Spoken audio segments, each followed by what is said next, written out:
Cheers! Happy Homebrew Wednesday to everyone out there. This is the blueberry fruit beer that I brewed up. That is finally in the keg. It's finally time to be drinking.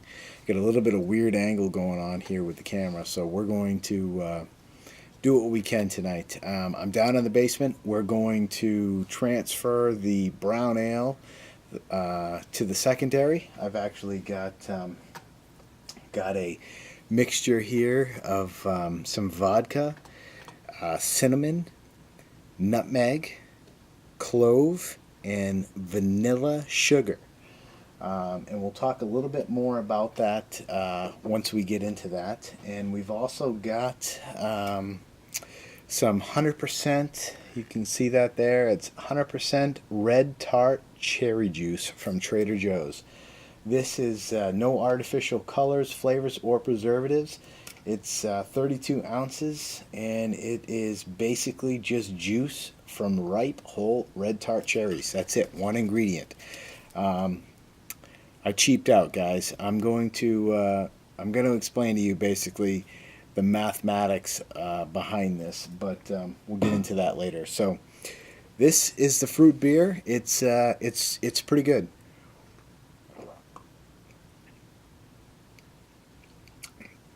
It's a little darker than it was at bottling, and it's got a little bit of that kind of purple hue, which I'm kind of excited about, kind of happy about.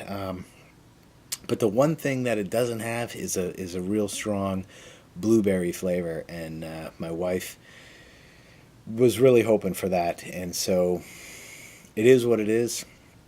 It was the first fruit beer of its kind that I've done. One thing that I think I could have done better, and I probably should have done, was not try to change the recipe or the kit much. So what I had when I brewed this was a Bavarian Hefeweizen. And what I probably should have done was just added the blueberries to the Hefeweizen.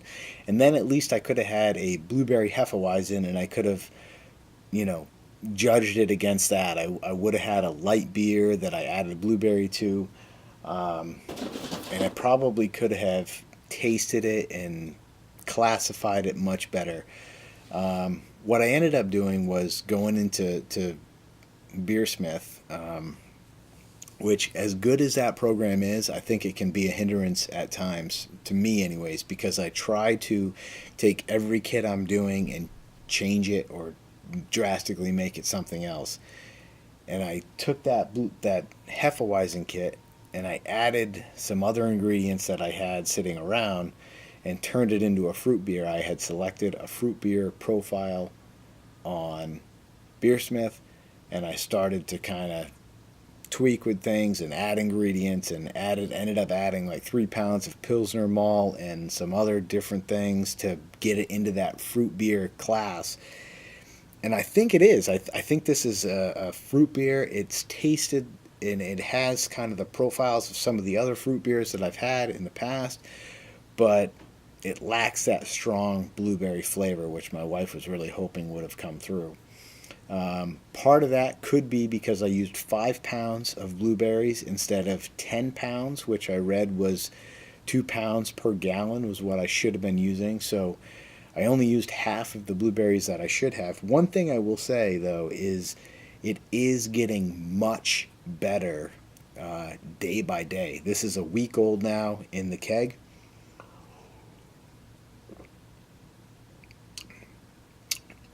It's mellowed out a lot, and it has a lot of fruity tones, and I think the longer it goes and the longer it cold conditions, the more those flavors will kind of mesh.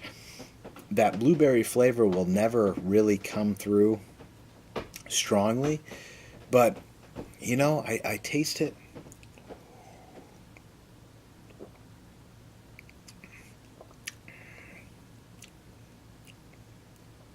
And maybe it's because I'm looking for it, but I feel like I can just sense that small tinge of blueberry.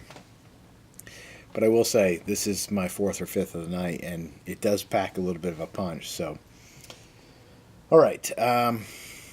With that, let's get into the nut brown ale. So, I've got, like I said, I've got a mixture here. I took a double shot of vodka, put it into this taster's glass, and I added a teaspoon of cinnamon, a teaspoon of vanilla sugar, half a teaspoon of nutmeg, a quarter teaspoon of clove. And so that's it. That's the four spices: cinnamon, vanilla sugar, nutmeg, and clove. And I will say the cinnamon that I used was actually a higher quality cinnamon that was given to us as a gift. It was a blend of 4 different types of cinnamon, and my wife wanted me to use that. And it's a very good cinnamon. I make cinnamon French toast, and we've used it in pancakes and other things. It's a really good cinnamon. And the same with the vanilla bean sugar. It was given to us. It's this made by the same company. I think they're out of Virginia or Pennsylvania. But anyways, it's this mixture smells amazing. It's mixed up pretty good. What I'm going to do is basically add this to the secondary. I've got my carboy cleaned, ready to go. I will sanitize that. I will add this mixture to it, and then I will use the cherry juice to rinse and kind of get as much of the spice out of this as I can. I'll get that mixture all into the secondary, and then I will rack the brown ale on top of that and let that sit. I am going to start sanitizing my equipment, and we'll be back. All right, guys, here we go. This is my large sanitizing vessel, and what it is a large Tupperware container. I've got the lid right up here, and I actually keep a lot of supplies in that. So I keep my Star San spray bottle, my small Star San, my spoon, a 1 gallon jug, actually a bucket with Star San in it, and then any other kind of loose supplies. So right now I've got a funnel in there with my racking cane, my auto siphon rather. So what I do is take my bucket of Star San, I'll mix that, I'll shake that up a little bit, agitate it, dump it into here and get a good foam going. Never fear the foam, as they say. And I'll start to pump some sanitizer, some Star San through my auto siphon. I'll get the funnel nice and sanitized, and then I will put the funnel into the carboy that I've got right here, and basically put probably 3/4 of the 2 gallons of Star San that I have pre-mixed in that bucket into the carboy. Put the funnel back into this container, then I'll come back to the carboy and really mix up the carboy good. Put my hand over the end there and shake it, agitate it, get the inside all coated and covered with Star San. Then put it back into the large vessel, the Star San rather. So I'll put the 2 gallons fully back into this vessel here. I'll then come up to my nut brown ale. I'll take the auto siphon out of the large vessel, set it up with the carboy down at the bottom there, and siphon it into the carboy, basically racking it on top of my cherry juice and spice mix that I have pre-mixed right here. So we'll get that process going, and we'll see you in a bit. Alright guys, check it out. We've got the nut brown ale draining down into the carboy, and in the carboy down here we've got our mixture of cherry juice, cinnamon, vanilla, sugar, nutmeg, and clove.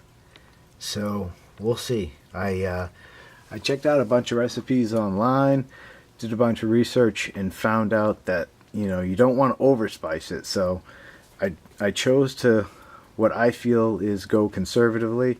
I used a teaspoon of cinnamon, a teaspoon of vanilla sugar, half a teaspoon of nutmeg, and a quarter teaspoon of clove.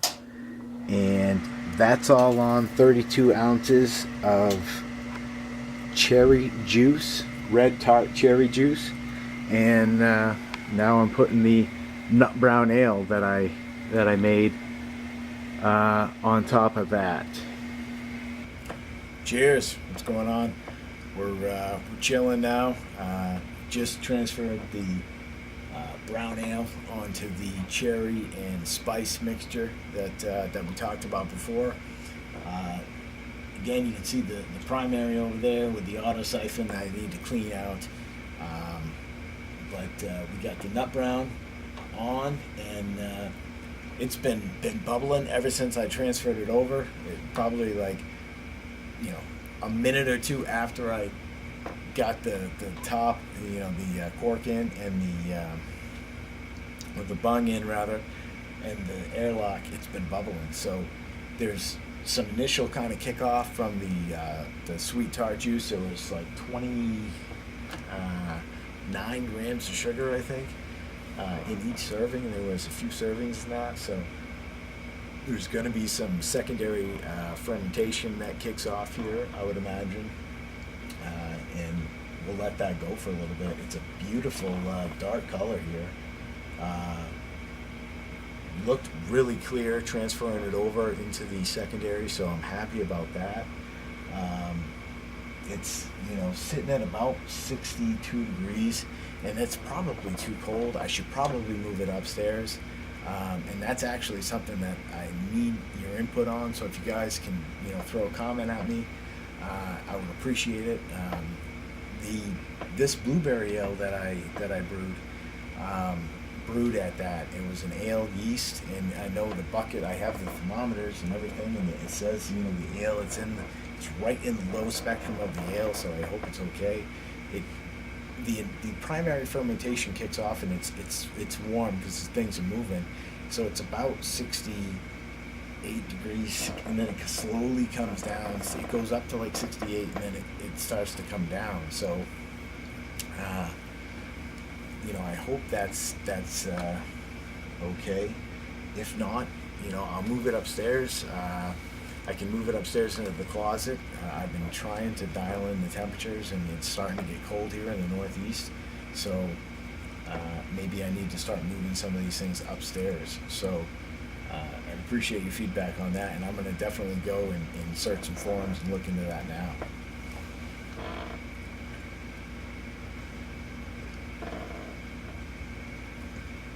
All in all, I'm pretty happy with it. I think it smelled really good. Really had some nice kind of malty and almost candy, sugary smelling kind of tones. And I think that's the brown sugar that I used, the pound of brown sugar that I put in there, and then the dark ale and the dark malts, that I used in the brew with the sugar. So yeah, it smelled amazing. I'm looking forward to it, and I'd like to kind of get this its time to kind of condition and properly age. So that's why I think I got to pick up that second keg I think I mentioned earlier.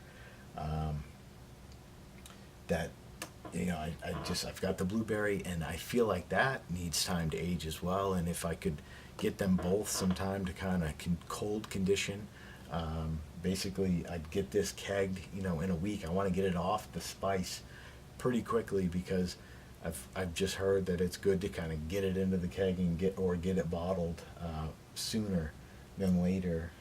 You don't want to let it sit too long with the cinnamon and nutmeg and clove and different stuff in there. So hopefully next week I can pick up a keg. I'm going to talk to the guy and see if I can, maybe just get them once and get them again at the end of the month or something. Split it into 2 payments. Just let me work it off, so to speak. But I got to get a second keg. I got to do whatever I can.